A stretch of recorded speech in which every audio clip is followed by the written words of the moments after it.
After 4 years of heavenly instruction, the young prophet Joseph Smith received the gold plates from the angel Moroni on a sacred September day in 1827. By then he understood the gravity of his charge. He was not to show the plates to anyone. Not yet. For 4 years Joseph had shared with his family the angel's annual September visits. Now the plates were real, tangible, and to be kept in total secrecy. Yet Joseph was told, a time would come when others would see and testify. One of the most remarkable witnesses came not from the pulpit, but through a woman of quiet grace and a God of divine mercy.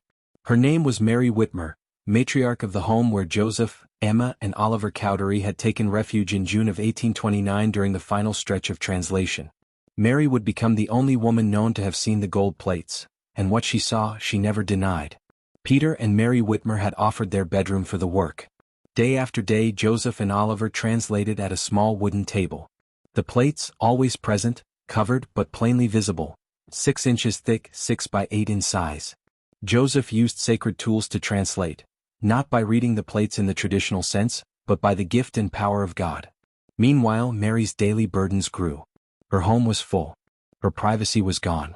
The rhythm of life disrupted by sacred labor.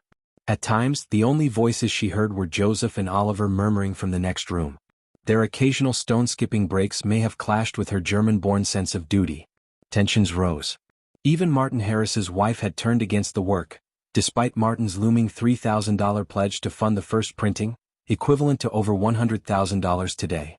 It wouldn't have been unreasonable for Mary to ask them all to leave. But then heaven answered. One afternoon, while walking to the barn, Mary encountered a man who was unfamiliar to her, and it seemed strange he should be on her property. According to her son's record, it was the angel Moroni himself. The written record states the following. She met a stranger carrying something that looked like a knapsack.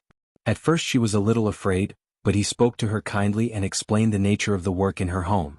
She was filled with unexpressible joy. He untied the knapsack and showed her a bundle of plates, exactly as the later witnesses described them. He turned them leaf by leaf, showing her the engravings. It was true, it was true. She had heard the stories Joseph and Oliver were sharing, most likely overhearing them even as they fell from Joseph's lips as he translated them. She had been a first-hand witness to the miracle of the unplowed field.